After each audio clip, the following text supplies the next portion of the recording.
ये कहानी है हैकिंग और स्कैमिंग की दुनिया के एक ऐसे बड़े खिलाड़ी की जिसने अपने शातिर दिमाग का बड़ी चालाकी से इस्तेमाल करके पूरी दुनिया को हैरान कर दिया। उसने अपने हैकिंग स्किल्स को इतनी चालाकी से यूज किया कि FBI को तकरीबन 2 से 3 साल लग गए इस कहानी के असल मुजरिम तक पहुंचने में, क्योंकि ये हैकर इतना तेज था। जहां से इस हैकर के पकड़वाने वालों की सोच खत्म होती थी, वहां से ये सोचना शुरू करता था। अगर आप इस वीडियो को पूरा एंड तक देखते हैं तो आपको पता लगेगा कि असल में मिस्टीरियस कहानी किसे कहते हैं, क्योंकि इस कहानी के अंदर इतने ज्यादा सस्पेंस और इतने ज्यादा मिस्टीरियस इंसिडेंट्स हैं जिन्हें जानने के बाद आप हैरान रह जाएंगे। सो अब ये मिस्टीरियस शख्स हैकर था या फिर स्कैमर, ये सवाल आप पर छोड़ा। बात है 2010 की, जब मल्टी स्टेट लॉटरी एसोसिएशन की जानिब से एक लॉटरी का कंपटीशन करवाया जाता है, जिस कंपटीशन को नाम दिया गया था हॉट लॉटो गेम का। और जो भी इस लॉटरी के कंपटीशन को जीतता उसे तकरीबन $16.5 मिलियन की भारी रकम दी जाएगी। 28 दिसंबर 2010 को जब इस लॉटरी की तमाम टिकट्स को खोला गया और उन तमाम टिकट्स पर मौजूद 15 डिजिट्स के सीरियल नंबर को उस लॉटरी के साथ मैच किया गया, तो वहां पर उनमें से एक नंबर उनके साथ मैच हो गया और फिर उस सीरियल नंबर के लॉटरी के ऑफिशियल नंबर के साथ मैच होते ही उस टिकट खरीदने वाले को विजेता डिक्लेयर किया गया। सो अब आएगा इस कहानी का पहला सस्पेंस। यूं जब विजेता डिक्लेयर किया गया तो उस टिकट को क्लेम करने तकरीबन 1 हफ्ते तक कोई ना आया।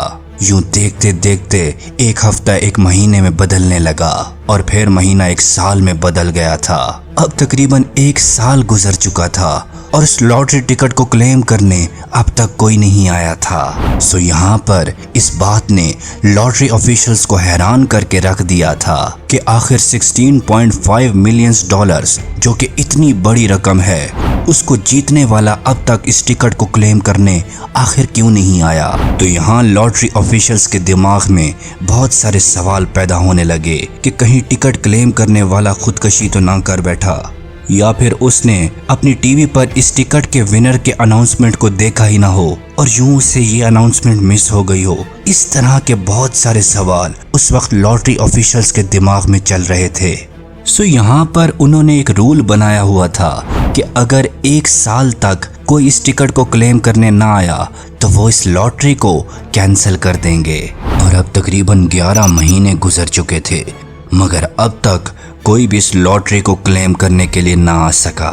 सो अब हॉट लॉटो के ऑफिशियल्स ने यह फैसला किया कि आज से ठीक 10 दिन बाद वो इस लॉटरी के टिकट को ही कैंसिल कर देंगे और इसको टीवी पर अनाउंस किया जाएगा। इसके बाद तो उनके ऑफिस में बहुत सारी फोन कॉल्स रिसीव हुई, जिन कॉल्स के अंदर हर कोई इस टिकट को क्लेम करने का दावेदार था। लेकिन जब उन तमाम कॉल्स करने वालों से 15 डिजिट्स का सीरियल नंबर पूछा जाता था तो वो उसके बारे में गलत बताते थे, जिस वजह से हॉट लॉटो के ऑफिशियल्स परेशान होकर रह गए थे, क्योंकि उनको हर दिन बहुत ज्यादा फेक कॉल्स रिसीव हो रही थी।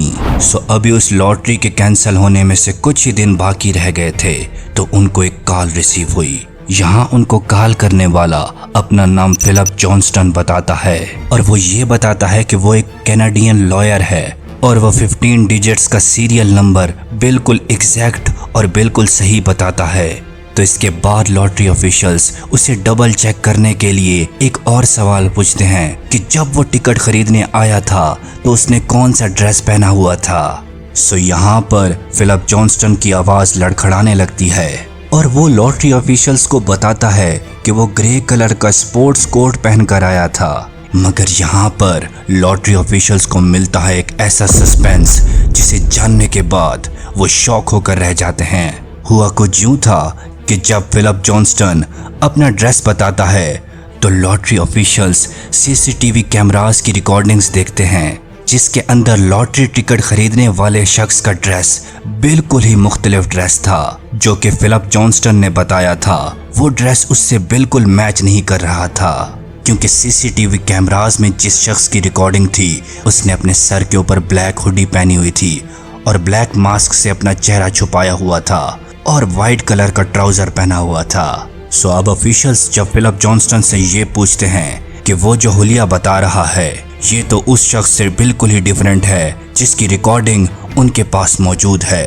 ये सुनकर तो फिलिप जॉनस्टन मजीद कंफ्यूज हो जाता है और फिर वो बताता है कि वो तो अपने क्लाइंट की वजह से ये कॉल कर रहा है क्योंकि उसका क्लाइंट ही असल विजेता है और वो अपनी पहचान जाहिर नहीं करना चाहता। सो फिलिप जॉनस्टन उसके बिहाफ पर ये टिकट क्लेम कर रहा है और इसके बाद फिलिप जॉनस्टन कॉल काट देता है। सो अब यहाँ पर लॉटरी के ऑफिशियल्स के माइंड में बहुत ज़्यादा सवालात पैदा हो चुके थे कि फिलिप जॉनस्टन ने 15 डिजिट वाला सीरियल कोड तो बिल्कुल एग्जैक्ट और सही ही बताया है, लेकिन उसका ड्रेस आखिर क्यों मैच नहीं कर पा रहा था। यूं मजीद कुछ दिन गुजरने लगे और अब लॉटरी कैंसिल होने का आखिरी दिन था। सो अभी लॉटरी कैंसिल होने में से सिर्फ 2 घंटे ही रहते थे कि सूट पहने हुए 2 लॉयर्स लॉटरी वालों के ऑफिस में आते हैं। फिर वो उन्हें बताते हैं कि ये टिकट उनके कंपनी ओनर का है और उनकी कंपनी का हेडक्वार्टर बेलीज शहर में है। याद रहे, बेलीज वो शहर है जहां लोग गवर्नमेंट के टैक्सेस से बचने के लिए अपनी कंपनीज के ऑफिसेस वहां पर ही बनाते हैं। मगर यहाँ पर लॉटरी ऑफिशियल्स ने उन दोनों लॉयर्स को टिकट देने से साफ साफ इनकार कर दिया क्योंकि ये उनके रूल्स के खिलाफ था और लॉटरी ऑफिशियल्स उनको कहते हैं कि ये टिकट उसी शख्स को दिया जाएगा जिस शख्स ने ये टिकट खरीदा था। और अब ये कहानी और भी ज्यादा सस्पेंसफुल बन जाती है क्योंकि लॉटरी वालों को इस टिकट के विजेता पर अब शक होने लगा था कि कहीं उसने कोई स्कैम करके ये टिकट तो नहीं जीता। यहाँ पर सबसे बड़ा कंफ्यूजन लॉटरी ऑफिशियल्स के दिमाग में उस वक्त यही चल रहा था कि आखिर जिस शख्स ने ये टिकट जीता है उसने अपना चेहरा क्यों छुपाया हुआ था। सो अब लॉटरी ऑफिशियल्स एक प्लान बनाते हैं। वो उस शख्स की सीसीटीवी रिकॉर्डिंग को टीवी पर टेलीकास्ट कर देते हैं। सो अभी उस शख्स की रिकॉर्डिंग टेलीकास्ट हुई थी कि पुलिस वालों को एक लड़की की कॉल आ जाती है। सो लड़की ही उनको असल कहानी बताती है कि ये शख्स कौन है। वो लड़की पुलिस वालों को बताती है कि इस शख्स का नाम एडी टिप्टन है और उस लड़की ने इस शख्स की आवाज़ से इस शख्स को पहचाना था क्योंकि वो लड़की इस शख्स के साथ काम करती रही थी। और जब इस शख्स को पकड़ा गया तो इसने मजीद अपने 2 दोस्तों के नाम भी ले लिए और उन दोनों को भी पकड़वा लिया। और फिर खुलता है इस कहानी का सारा राज। ये एडी टिप्टन एक बहुत ही बेहतरीन किस्म का सॉफ्टवेयर प्रोग्रामर था जिसकी जॉब हॉट लॉटो कंपनी में उनके कंप्यूटर्स को सिक्योर करने की थी।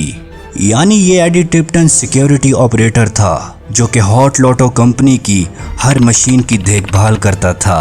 और फिर इसी एडी टिप्टन ने ही पुलिस को सारे का सारा सच बता दिया कि उसने और उसके 2 दोस्तों ने मिलकर इस लॉटरी मशीन को हैक करके इसका सीरियल नंबर चेंज किया था।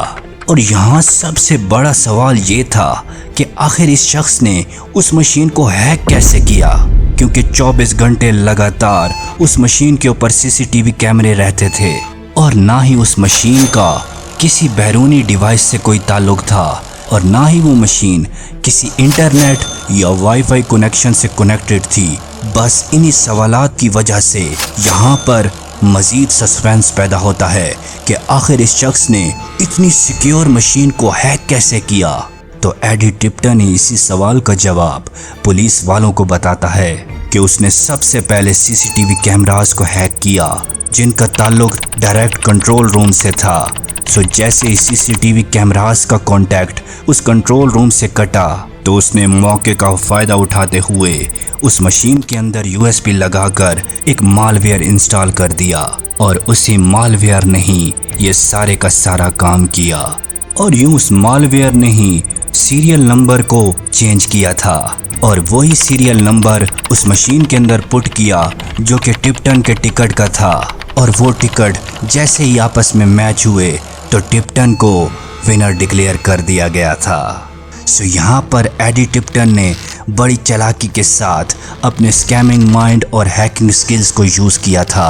इसके बाद तो ये खबर पूरी दुनिया में फैल गई Turning now to the man who gained national attention for rigging lottery computers in Iowa. और पूरी दुनिया के मीडिया में ये खबर हाईलाइट होने लगी। इसके बाद एडी टिप्टन और उसके दोनों दोस्तों को बहुत सख्त तरीन सजा सुनाई गई।